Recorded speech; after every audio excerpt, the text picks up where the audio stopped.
This video is mostly for people who've never played Metal Gear Online and kind of want to get brought up to speed and really how it all fits together. I played MGO2, I got the Foxhound rank, so I feel like I can give a penetrative insight, if you know what I mean. So here we have the class select, your loadout selection, and it's important to realize that those things at the bottom of the 4 slots, those are skills, and they change with various loadouts as you see as he's scrolling through them. And each skill can be leveled up, and the more you level up the skill, the more slots it takes. So there's some balance there, some skills that might seem like super overpowered. It's more like they're specializing. They're specializing in traps or CQC or lethal weapons or whatnot. So what they're doing here is they're saluting each other to become buddies.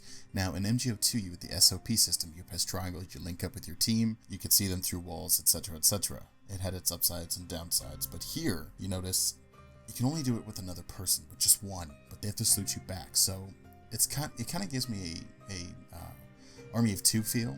You're going to want to stick with your buddy because teamwork, like in the other two Metal Gear Onlines, is going to be huge, huge.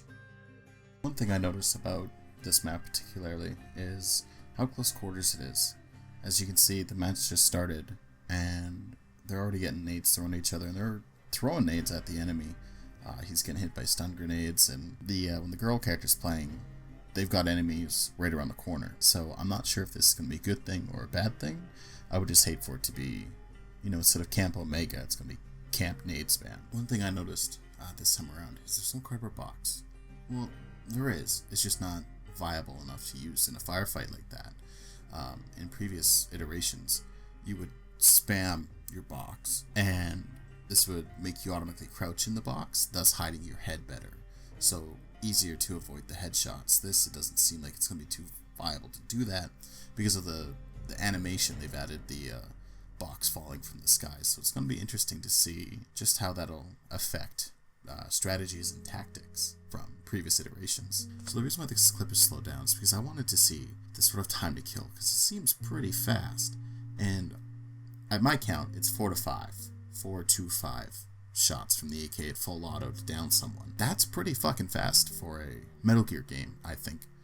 In the previous one it took like 7 to 8 shots single fire to kill someone with the AK, more if it was the M4. So obviously the game's mechanics will be different, but I'm just wondering if maybe it's a bit too fast. No one's going to go for the headshots anymore. So here we have just some more general gameplay. In this brief time, I'd like to talk about what's different from the previous Metal Gear Online 2. CQC is a one-hit stun now, whereas in Metal Gear Online 2, it took about 5 to 6 knockdowns to knock him out, or you could just hold him and choke him out. And obviously there was skills that would speed this process up of choking them out. And I'm wondering if maybe in MGO3 there's going to be like an anti-CQC skill where it'll take more to knock them out, which I really hope there is, because I've noticed in this gameplay it's at TGS and there's still some really weird sort of, I don't want to say it's rubber banding, but they're getting pulled back when they get CQC'd from around the corner. And that, I don't know if it's because there's like interference on stage. I've never been to one of these events, so I don't know what's going on there. But it just worries me because in Metal Gear Online 2, the servers weren't that great. So what ended up happening was you'd have a lot of lag, and CQC is like right there. You see, he got pulled back, and it's just, it worries me. If the servers aren't up to snuff, then we could see some major glitching, and I would hate for that to happen. Metal Gear Online 2 was my favorite game. I played it non-stop, and it was plagued by cheaters and glitchers and all that noise. So I'm really hoping there's no lag to exploit rather. I know there's going to be lag. It's like in all online games, there's nothing you can do about it. So you may as well stop hoping for the perfect servers, because it's not going to happen. But at the same time, I don't know.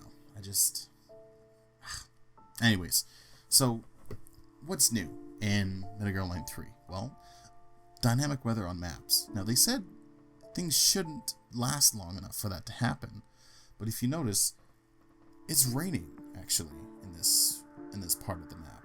It's thunderstorms, whereas if you go back before, it was sunshine. And I think when they meant games shouldn't last that long, I don't think they realized that with the fact that you can fold in enemies and it'll add to your ticker, and this ties into their bounty. This is just for this mode, this bounty hunting mode. So what ends up happening is, I'll just explain the the bounty system. So the better you do, the higher your bounty is. For every kill, every stun, every Fulton you do, your bounty goes up. I'm pretty sure it's just by 1, but I could be wrong. I haven't really paid too much close attention to the video here.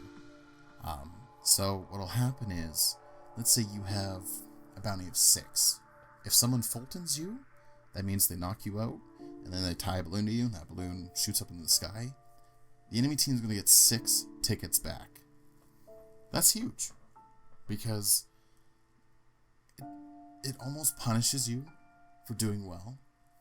It's almost as if you want to get that good kill streak going or whatever, but then you might want to, I don't know, take a knee, lean on the ropes a bit, just so that if someone does Fulton you, they're not going to get like 10 tickets back, because that's a game changer right there. As for skills, you'll notice when they're selecting a loadout, it's all in Japanese right now, so I don't know what skills there are, but you'll notice there's originally 4 slots. Now, how I'm 90% sure it works, because this is how it worked in Metal Gear Online 2, was you had these 4 slots, and each skill at level 1 took 1 slot. So for example, you could have a skill that boosts your proficiency in assault rifles, and this would lower recoil, increase the reload speed. Actually, I think that's all it did. I could be wrong. But then you had skills like runner, where each level you ran faster. You had skills like CQC up, which shortened the amount of times you needed to knock someone down with a CQC throw, and shortened the time it took to choke them out with the CQC choke. And the interesting thing is, let's say you had runner 3, that was the max you could have for a level for a skill. It would then take 3 slots. So now you've got 3 out of the 4 slots dedicated to 1 skill. That brought a lot of strategy at the start, because it's like, well, do I specialize in being fast and speedy, or do I generalize and have less skills all around?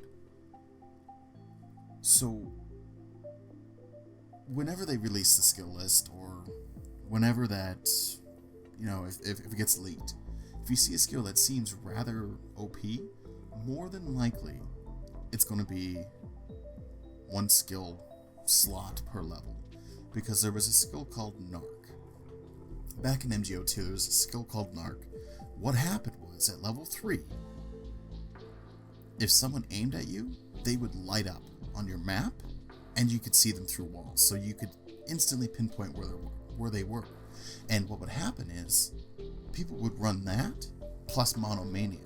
Now Monomania, when that was 3, anytime you aimed at someone, or you shot someone, they would light up, and you could see them through the walls, the enemy. So they would run Narc 3, Mono 3, Runner, for example. But they changed that, because Narc was so overpowered. They changed it to 1 level per slot. So if you had Narc 3, it would take up 3 levels. Which, I mean, it was great. It balanced it, but then no one used it, because now there was no point, because there was just better skills to have other than, the Narc, which, once you knew the map, you kind of get a feel for where the enemy would be, which, I mean, maybe we'll get it with the same, maybe we'll get used to the maps here, and it'll be the same outcome.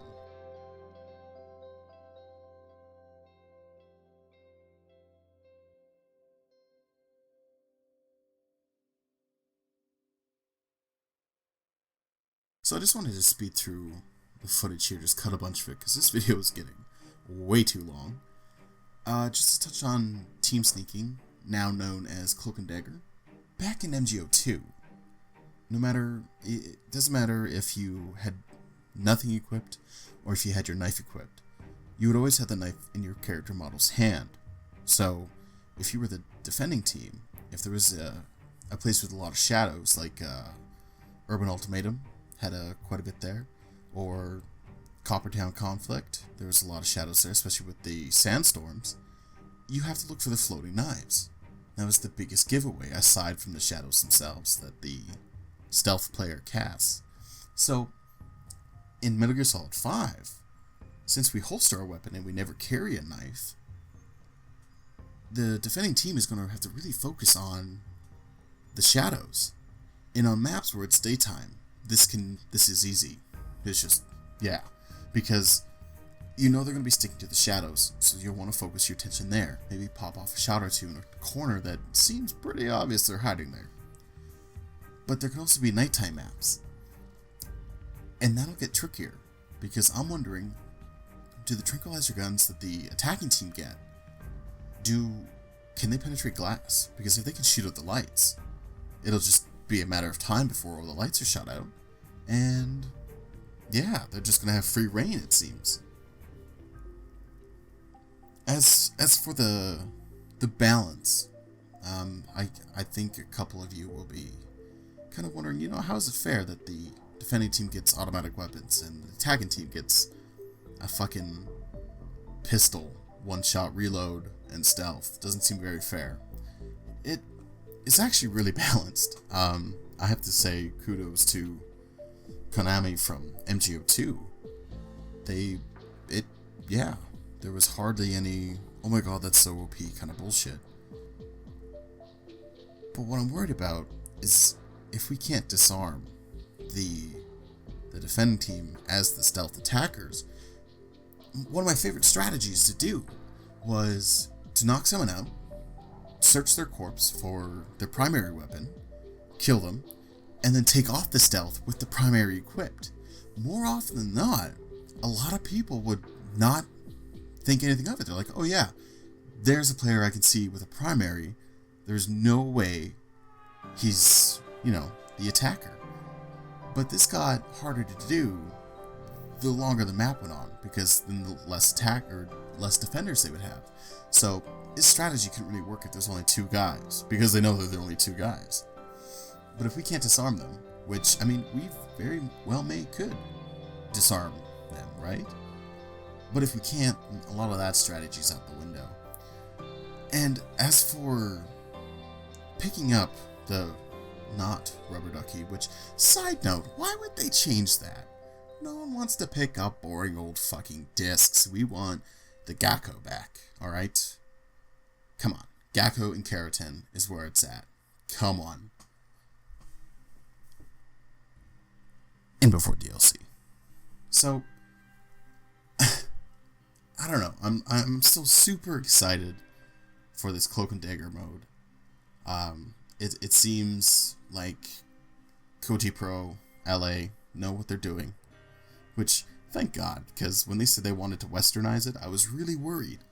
But they definitely seem to, they kind of have their shit together, it seems. Just from the TGS footage, aside from my worries about it being maybe a bit too fast, I think there's a new type of tacticality, if that's even a word.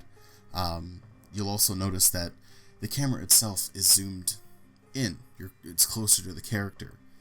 So watching your flanks is going to be huge, and that's where your buddy comes in, I think. I think a lot of people aren't going to, well, I don't think a lot of people are going to quite get it, I guess, where you can't just pick some random to be your buddy and expect, perfect teamwork. I think this is going to be a very teamwork-oriented game, and not even just because of, the buddy system, but having an entire team, a pre-made 6-man team. Sure, you're in groups of 2, but communication between those two, each group of 2, that'll be the deciding factor. Because I don't think just 2 people will be able to win games. They might. I haven't played it, So I have no idea.